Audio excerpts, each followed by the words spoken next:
Hello, everyone. You're listening to the I Go with Ego podcast, bringing you guests with first-hand experience in studying abroad and seizing personalities, excelling in the workforce.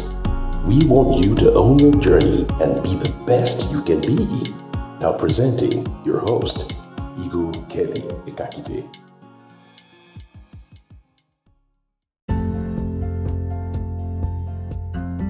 Hi everybody, welcome to another episode of the I Go with Ego podcast. It's such an exciting time to be with my two wonderful friends, my two amazing friends, Pam and Udu. I've been fortunate to have known them for a few years now. So Pam and Udu, welcome to the I Go with Ego podcast.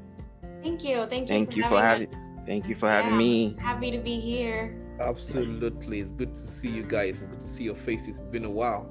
Yeah. Likewise.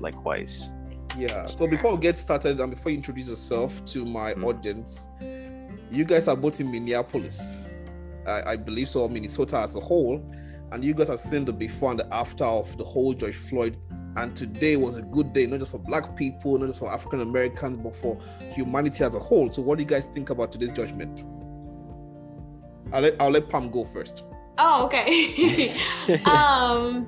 I don't know if I should speak a lot about this whole thing, since I don't come from a certain background, but it's definitely, I'm happy to see that the justice or the accountability is served, that people are happy with the results, that there's no more violence. But this is just a start. There's so many other things that needs to be voiced of or talked about, but this should be like a great start for just everybody all over the country, not just United States, the whole world, for people who feel discriminated, people of color, the racism. I think it's a great day for just anybody to talk about these things. I agree. Udu, what do you think? Yeah, no, Pamal definitely covered a lot of it. I just think there was a great relief for people of color like myself, and just seeing how cases have been handled in the past compared to now. Many people doubted that there will be justice, because it's been a saying thing that happens every year for the past years, that we never get justice for things like that. And Minneapolis has been going crazy for sure. Yeah. And they were really like ready to, protest again tonight and really do a lot of things, because everybody's hurt so bad. But it was just great to see that justice was served, and it was quite vivid. Everybody saw it in the camera, like what this guy did. And when I watched that video first, the thing that came to my mind was, this could have been me too. True. Like, I don't know, like it was just hurting. So the fact that justice was served today is just like a big relief to everybody, so we're thankful for that. Hopefully that leads to a better insight for like, the justice system and justice reform and everything like that. So we'll see. Yeah, I agree totally, and we hope that to see the George Floyd Justice Act pass in the Senate, and hopefully things become better for everybody, not just Black people, for Indian Americans, everybody from anywhere you are in the world, and we hope to have better days ahead of us. Well, it's still good to have you guys here. Before we dive into the questions, my audience would like to get to know you, want to know who you are, and if you want to tell us something exciting about you. I'll start with Udu this time. Something exciting? Okay, well, let me start. My name is Udu of Wrighty. I came to the United States for studies, and I came to study electrical engineering in Minnesota State University. I've been here for about 7 years now. Something exciting about me, after graduating, I became an engineer, as should be, and I also very inclined with music as well. So I play about 5 instruments. Okay, that's showing off, but it's okay. It's okay. I'll not take to it. show. So Pam, tell us about you, please. My name is Pamal, and I come from Sri Lanka. It's been about 7 years since I've been here. I finished my undergrad here, and then my master's in Minnesota State University Mankato. Graduated in December. So it's been a couple of months since I started working as a full-time and just getting used to this whole adult life. Right. Apart from college, it's been exciting, also a little bit overwhelming to figure things out, but it's going great so far. Something exciting about me, okay, I don't do any music or any instrument. I really like to dance, and I do traditional dance and things like that. So yeah. Nice. Well, Udu, you see, I'll go take dance classes now. That's awesome. Well, thank you guys once more. And leaving home, coming to a new country is always very tasking. It's a big deal for us to leave our countries and come to a new place. Most times not knowing anybody, most times having just few friends around. So first of all, how was life back home in your own country compared to the life you've had so far in America? Pam, if you want to go first. Yeah, life back home was very different from America. I do come from a culture, like a background, a place where our family is everything. Even though we grow up like 30, 40 years, if our mom and dad say something, you listen. Like, that's how our culture is. I know it's a little different here. When you turn 16, 18, you just go out of the house, you're independent. So I was not that independent person back home. So I always had my mom supporting me, everything. She still supports, but here, when you come here, you take everything. I mean, you have to decide what you're gonna eat, what you're gonna cook, where you're gonna live. Even like every decision you have to make yourself. So it was just a 180 degrees. Like, it was a whole different world for me when I came here. Probably because of a cultural background I had back home. So it was very different, and I was culturally shocked when I first came here. Struggled a little bit to adopt and adjust to things here, but yeah, it's been great. You learn every day. You learn new things. You experience new things. So once you've had that experience, you just learn better, grow better. You learn to adapt and adjust. So yeah, I believe learning is a part of life. So we learn every day, we grow every day. Yeah. Good points. Udu, what do you think? Yeah, I think back home in Nigeria, I was very dependent on my parents, just like how Pamal said. I think there's a lot of culture shock coming over here in America. There's a whole list I could start mentioning, but just to say, I wanted to say there was so much difference in terms of, for me, when I was a teenager in Nigeria, the only difference I see was more of how people communicate with each other. It's different from back home compared to America. And yeah, I just think I was a lot dependent back home. When I came here, I had to, fend for myself, ask questions, fail by myself, and so yeah, I think that's pretty much it. Oh, cool. Like I said before, I know that your culture, Pam, and Udu's culture is almost the same thing.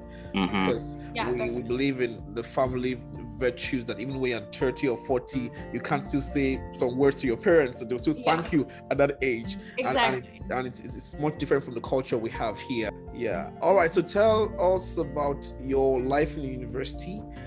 What is education like, or what does it mean to you? Life in the university, that's a very broad topic. I think university, first of all, has a whole lot of opportunity for you, and it kind of takes you to do the work to get those resources to be able to advance in that career that you're trying to go push for. A university in America connects you to the whole world.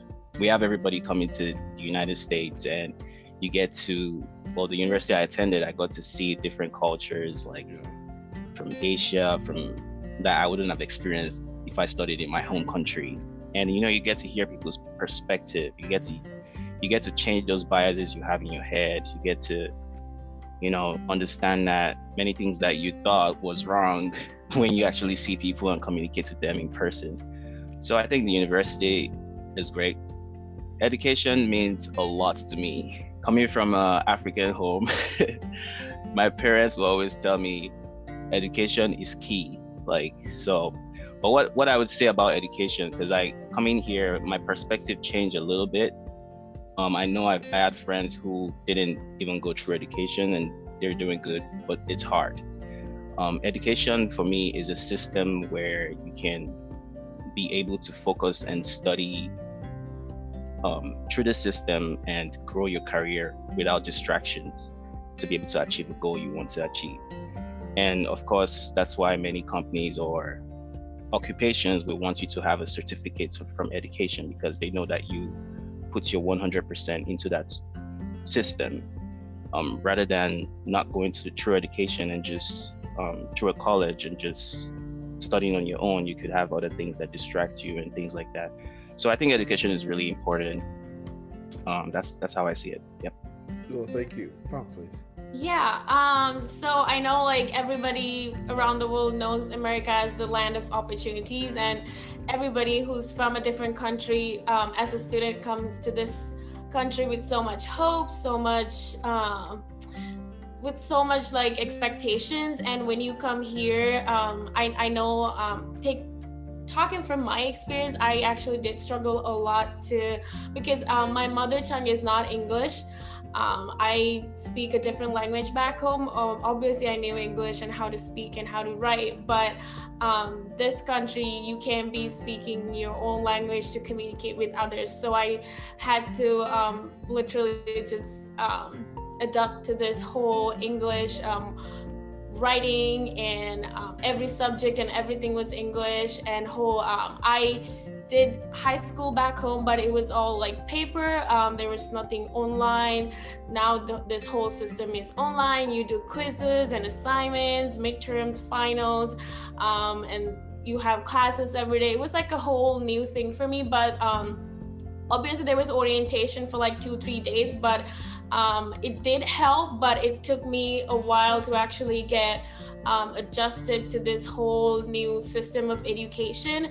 I really hope anybody who is coming to US for their education should know a little bit about how the education system here works. But like right now, everywhere in the world, everything is online. So now things are different, but back home, things weren't the same. And about education, like Udu says, it means a lot to me too.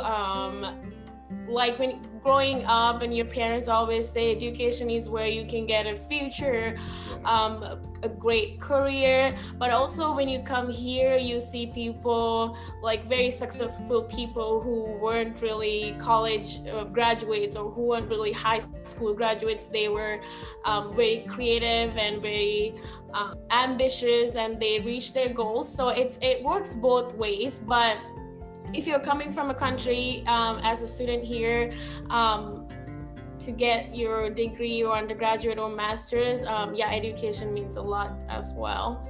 I hope I answered your question. Yeah, you did. Absolutely. I agree. And that's the reason why I started the podcast in the first place, to have guests like you, share your ideas and your experiences, so that prospective students that want to come to America can, we listen to Pam and they said this and that, and we want to reach out to them for more help. And that's why we do this. Also for Americans to know what we go through as international students here. Yeah, definitely. I would also like to add where there's like orientation and things like that. There's so many resources, even like every school has so many resource centers, so many people that you can ask questions from. I was a little afraid to ask questions at first. I didn't know how they would think. Would I offend anybody? Am I disturbing anybody? So I didn't really know if I should be asking so many questions like that, but I wish I did. But for anybody who's expecting to come here, I think they should like ask a lot of questions, like just know that what resources are available and get used, just use them as best as you could, and that's gonna help you for a long time. So. Yeah, thank you so much.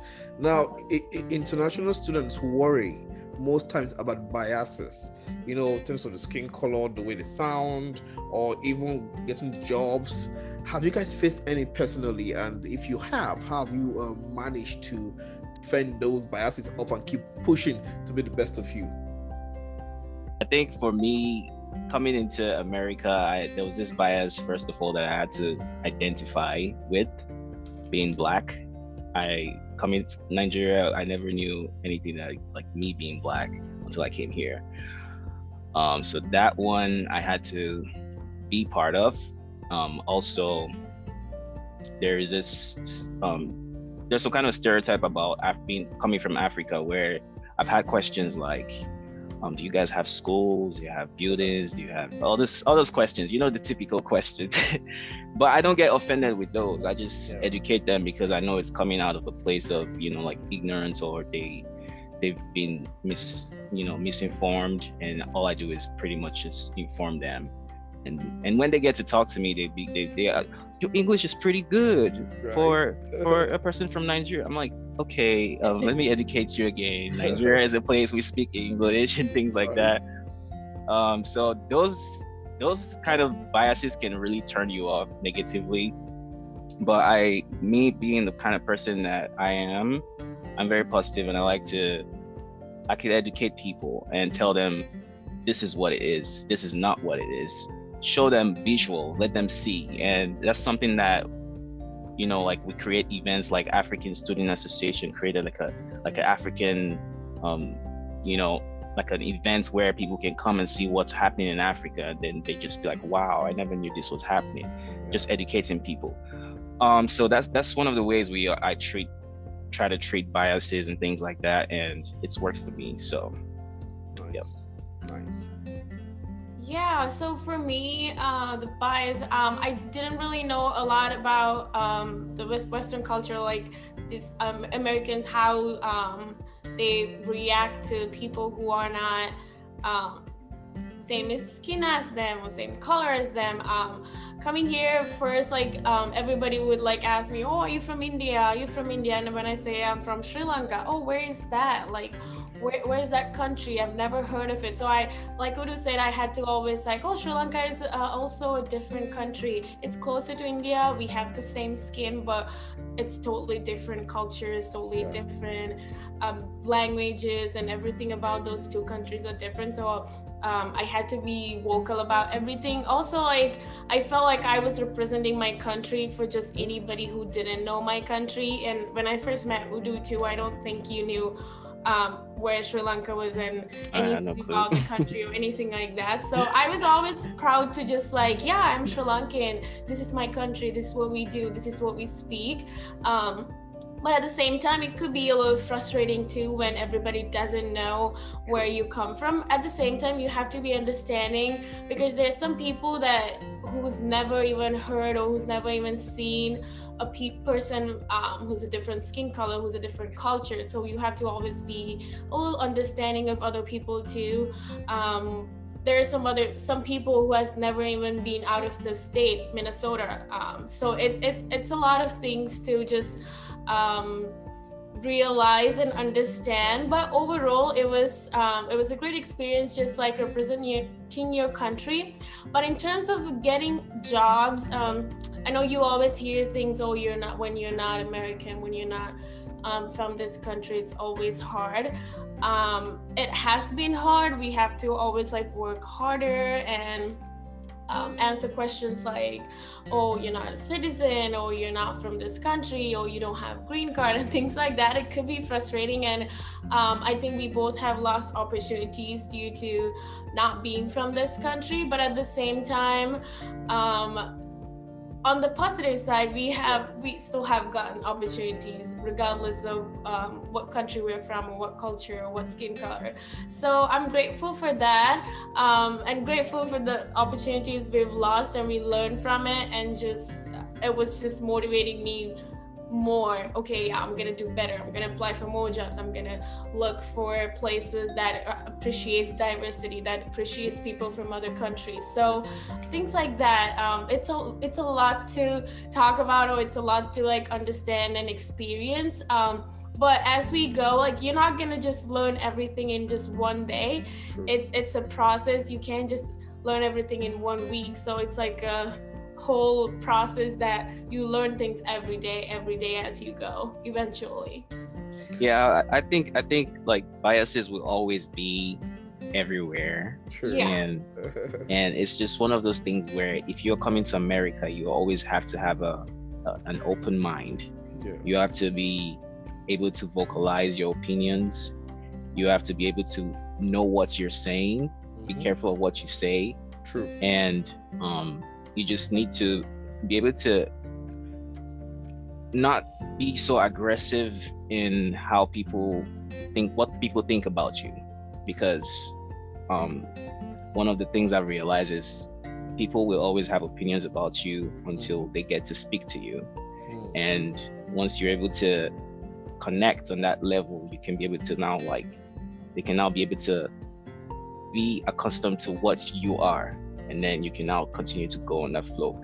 So like, because I know some Nigerians, or for example, if somebody says something to them, or like if they say, oh, do you have cars in your country and things, like, they could get very aggressive and angry.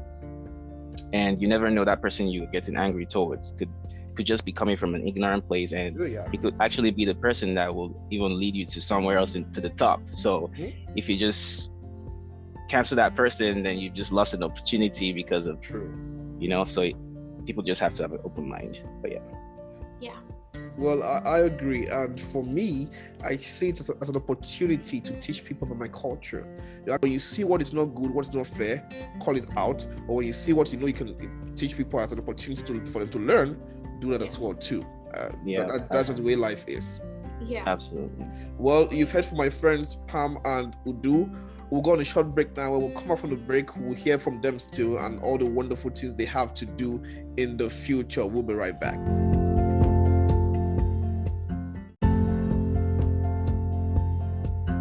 Hi everybody, welcome back from the short break. I still have my friends Pam and Udu here. For someone that have no idea of what to do to get the application started to study abroad, what tips do you have to tell them?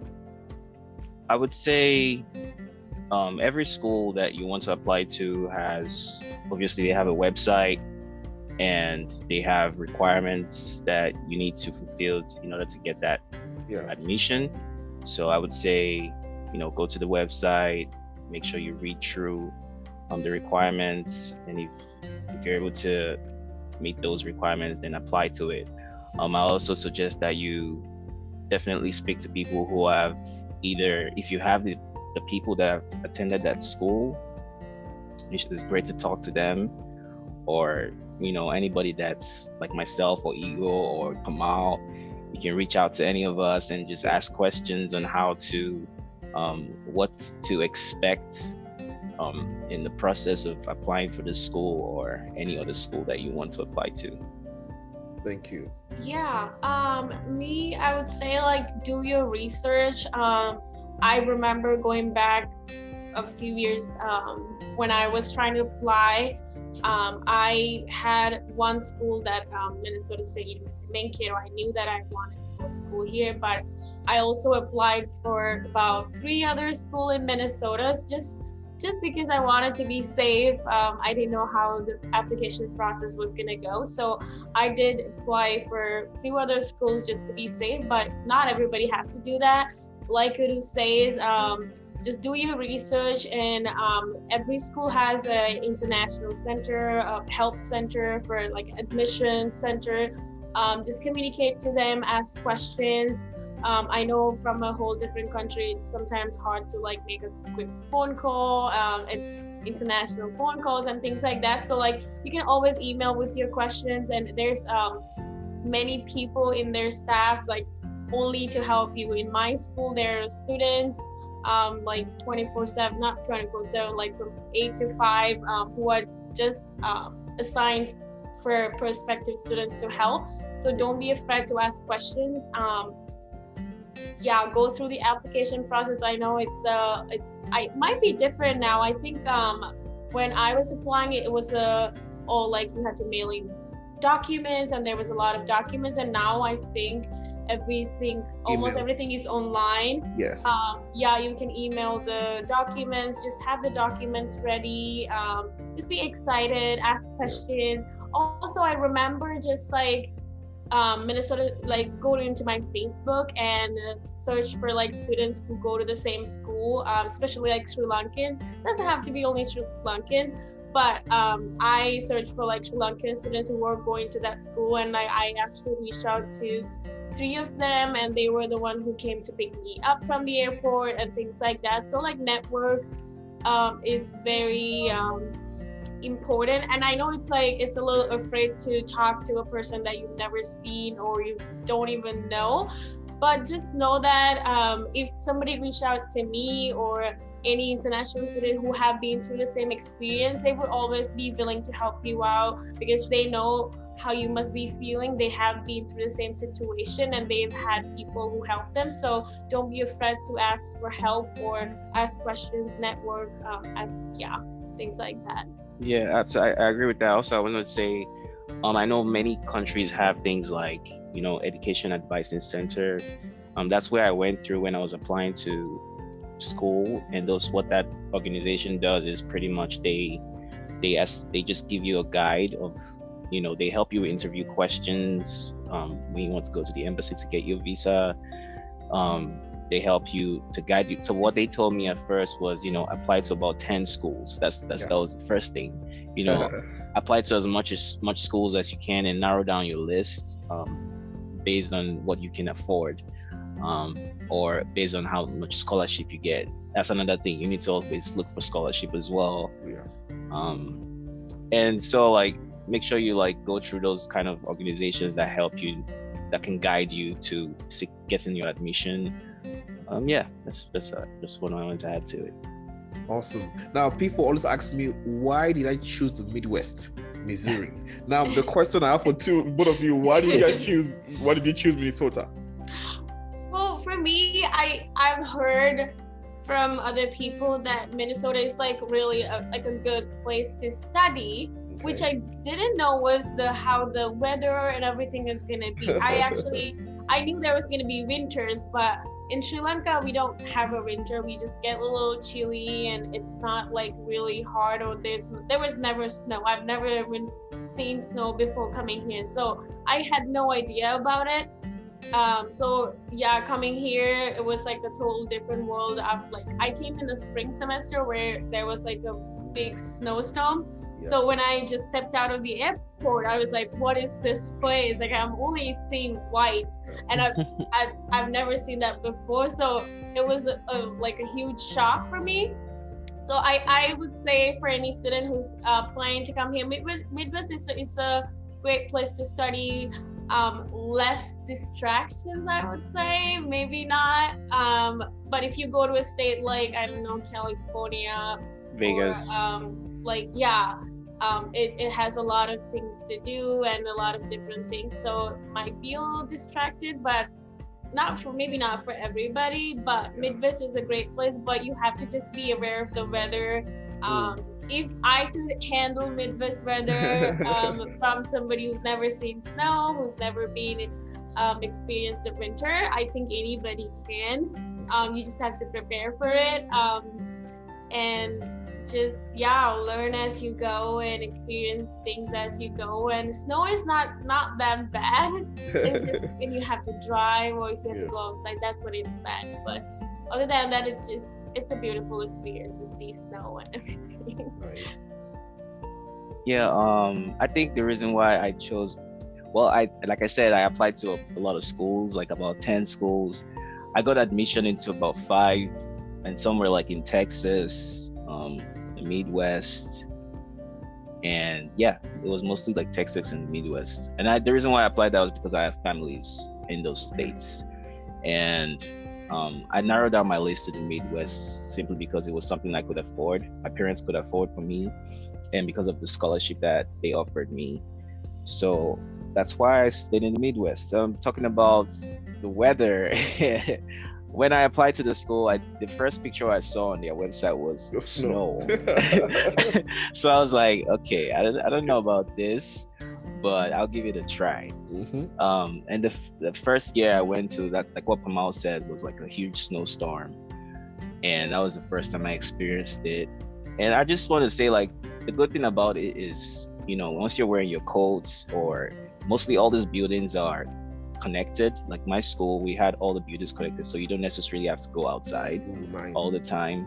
And there's there's a lot of like precaution for snow. You gotta wear your boots. You can it's when you wear your jackets, you got everything. I think you'll be fine. That's how I survived. Like Pamal said, if she was able to survive in the snow, you can do it too. So yeah, and also there's like a lot of help too. Like if you're like stuck somewhere and there's a big snowstorm and you didn't know about it, like our school had this, I think it was just like only 4 digits, the phone number that you can call them, and then they are able to give you a ride and things like that. And they always say, like in the orientation, when you're a new student, don't go outside without a jacket on. You can get frostbite and things like that. Even when you don't know what frostbite and how serious that could be, you're just still like, okay, that's what it is. Like it's hard, so I shouldn't be going outside without a jacket and without gloves. And yeah, and there's always like free bus services for students and transportation methods. So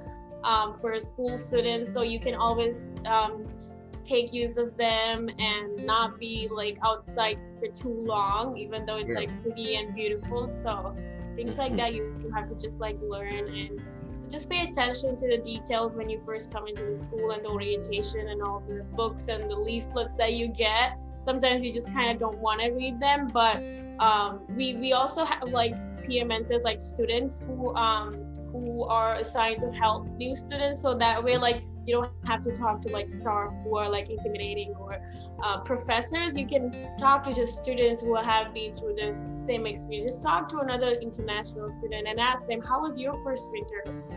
Things like that. Well, I'll tell you both, the reason why I've not come to Minnesota is because of the snow.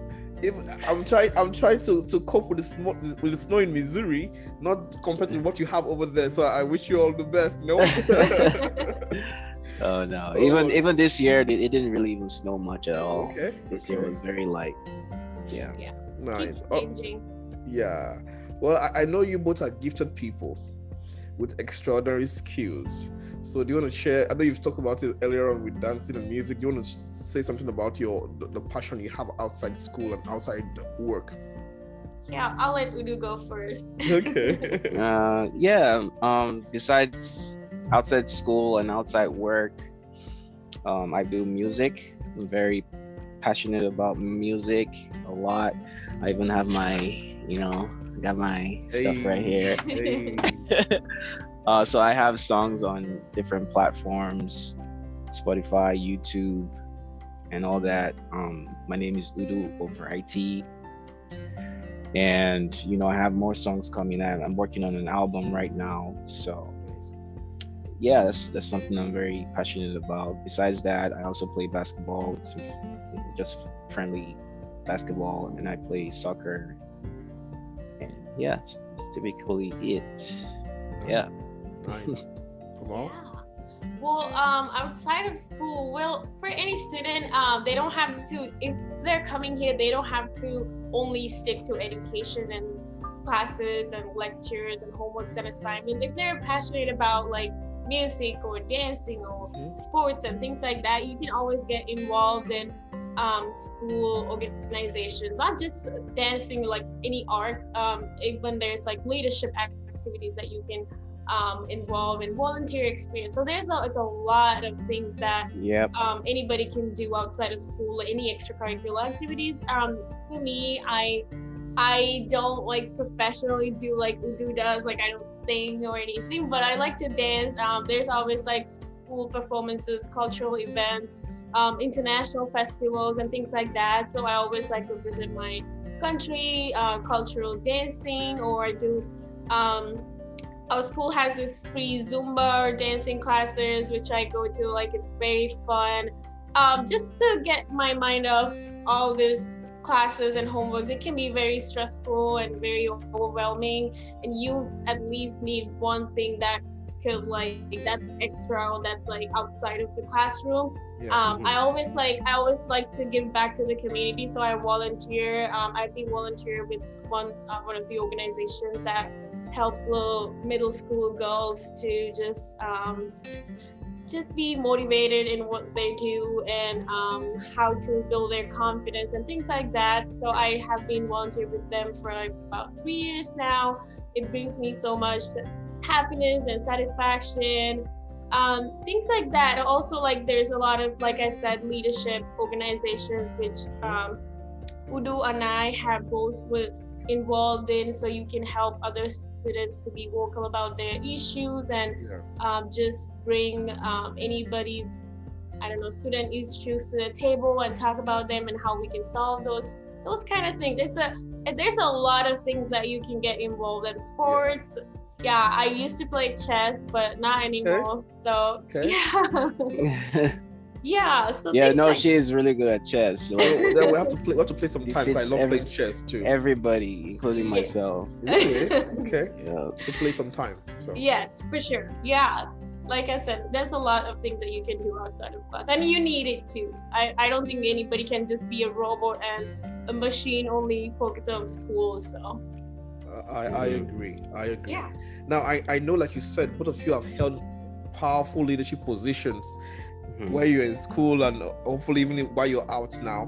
What advice would you give anyone who wants to follow in the same footstep you followed to America? What advice would you give them? I'll go. I think if you want to follow the same footsteps I did, I would strongly beg you to not be so dependent on yourself alone. Because I was the kind of person that I felt like I could just do it by myself. Like I could, research it by myself and figure things out by myself. It's kind of hard. It made me make those mistakes. I made so many mistakes that I should have been able to learn maybe from people without making those mistakes. And that was costly, because I spent extra year in school, and that's extra money. So I would advise you to definitely reach out to people that are in your same field, ask them questions about how they got there. Ask people who have even advanced so far, and tell them, how do I get an internship? Because there's in America, you need experience a lot. So from my first year, second year, I should have already started thinking about internship or things like that. And I didn't know about that until my fourth year. So it's good to ask questions, and that will take you far. Leadership positions, I did those. Those are experience. Those help you communicate with people a lot. So I took on lots of leadership experiences. I was a senator for my CSET. That's the College of Science and Engineering Technology. That built me a lot, because I was able to speak to many students in that field. I was able to speak to the president of the school. I was able to communicate with many people and help students. So it helps you communicate more, and it just builds you as a person, so that you're gonna need those skills for a job in the future. So I would advise you to definitely take up opportunities, take up volunteering experiences, do internships, be part of groups, and you just explore. Yeah. Well said. Yeah, that's great advice. I know this may sound like a very simple thing, but I would say make friends, meet new people, talk to people. At first, I personally didn't feel like talking to that many people, and you can ask Udu about it. I was always just holding myself back. I don't want to talk to anybody. I had to figure everything out by myself.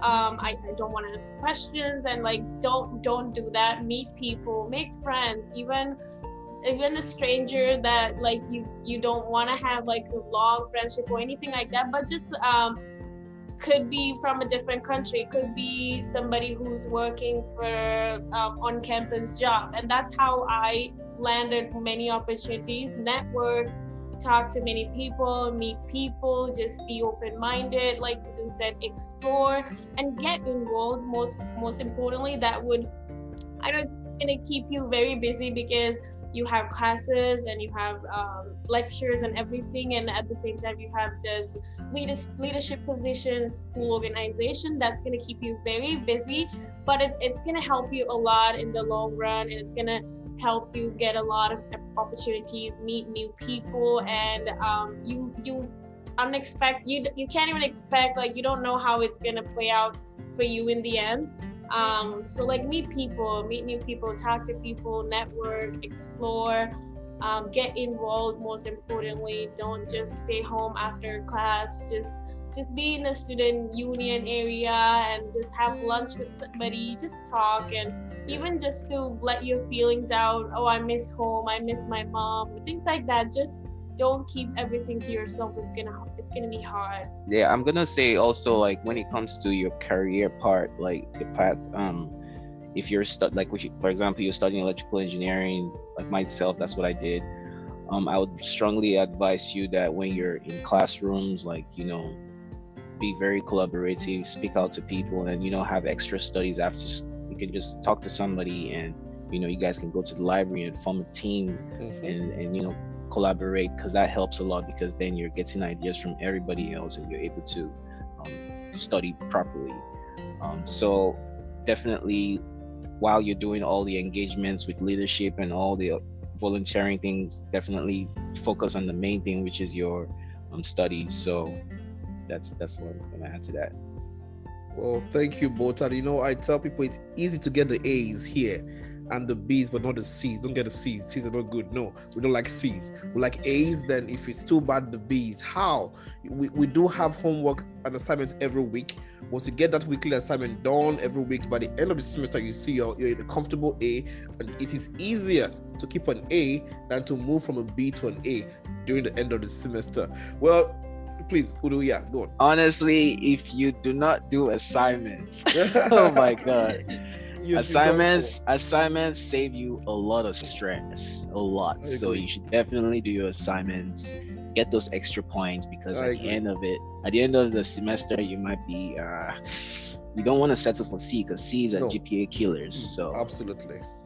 Yeah, I would say, like, don't, like, if you know that in the middle of the semester, like, you're not really doing good in a class, don't give up, or don't be like, oh, I'm just gonna fail this class, I can't do anything about it.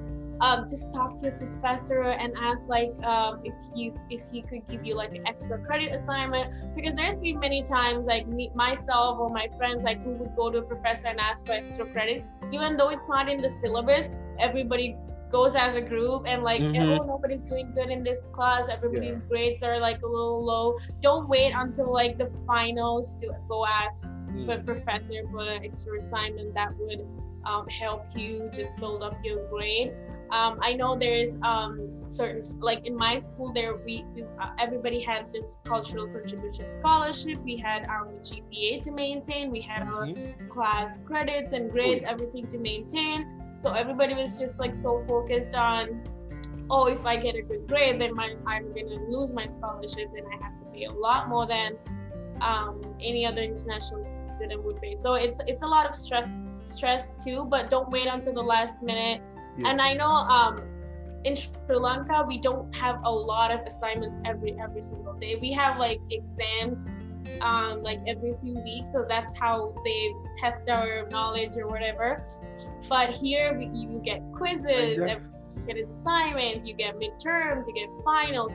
So, and your final grade is just a mixture of everything. So don't just be like, oh, even if I don't do this assignment, I'm gonna do great in my midterm and that's gonna save me. It's not gonna save you. So you have to do all the assignments and homework. And even, let's say you missed an assignment, talk to your professor, talk to your TA, talk to your research assistant, like somebody that could help. Oh, I was sick, can I get this deadline extended? Always talk and just communicate it. There's no harm in trying to get this. Sometimes you might not end up getting what you expect, but there's no harm in trying to communicate.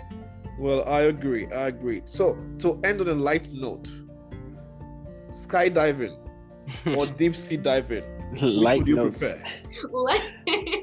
That's not a light note. That's a heavy note here. Yeah. So what do you think, skydiving or deep sea diving? Pamal, you go. I would say skydiving. Okay. Not because I'm very afraid of heights, Okay. but I'm also I like Sri Lanka is an island, so we're like surrounded with like ocean, and I grew up seeing the beach every single day. Ooh, And that's I lovely live so though. close to the beach. Yeah. And I kind of grew up like being afraid of, I don't know how to swim. Okay. So I grew up being afraid of the water. I always felt like it's a lot that could just like eat us up, or like I don't know. Yeah. So I would definitely pick skydiving. Not that I'm very like interested in heights, but when it comes to those two, I would pick skydiving, which Nice. I kind of want to do someday, you know. Right. try. Okay. Okay. Udo, what do you think? Skydiving is on my bucket list, but that's gonna take a long time if I do it. Right. So because I'm afraid of heights, like Same. I don't know, like it's I could be watching the video from the screen and I could feel the tension in my feet just by watching somebody from just way high there, and I don't know if I could do that, but I would rather do the deep diving. Yeah. I swim, so I think that's actually I always wanted to do something like that. I know in Spain they have this like, I always want to go to Spain to like do those deep diving thing and like see all the creatures down there in the sea. It's beautiful, so that's something I want to do. Well, both of you are lucky. I am caught in the middle of the two. I fear for heights. Imagine when the plane is flying, taking off from the ground. I hold my seat so tight.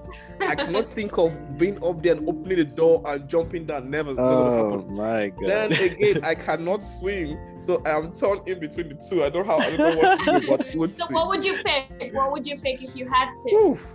I think I'll pick the deep sea diving, honestly, Deep sea because diving. I am so scared of heights. Heights is so Oh, bad for man. me, so I'll pick the deep sea diving. Anyways, guys, thank you so much. It's been wonderful having both of you here on the podcast.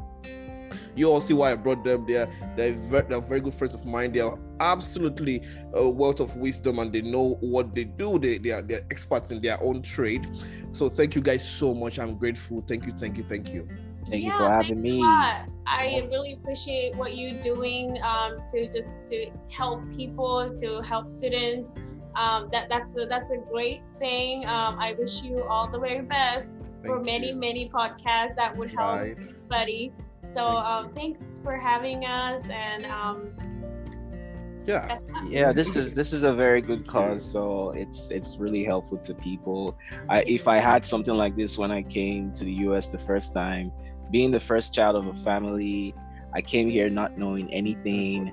You know, it's like it would have been nice to hear from somebody like what you're doing. This is going to be very helpful to a lot of people, so this is a good job. Yeah, Shout out to you, Eagle. yeah. Thank you so much. Well, guys, don't forget to please be safe out there. Don't forget to follow us on all our social media handle at I Go With Eagle. And please, when it's your turn to get the vaccine, please go get the vaccine. I've had mine already, so can one day gather together, hang out, eat out again, and just have a good time. What do you guys think? Yeah, I have my second dose next week. Yeah, Nice. next week. Mine too. Well, stay safe, everybody. Thank you so much.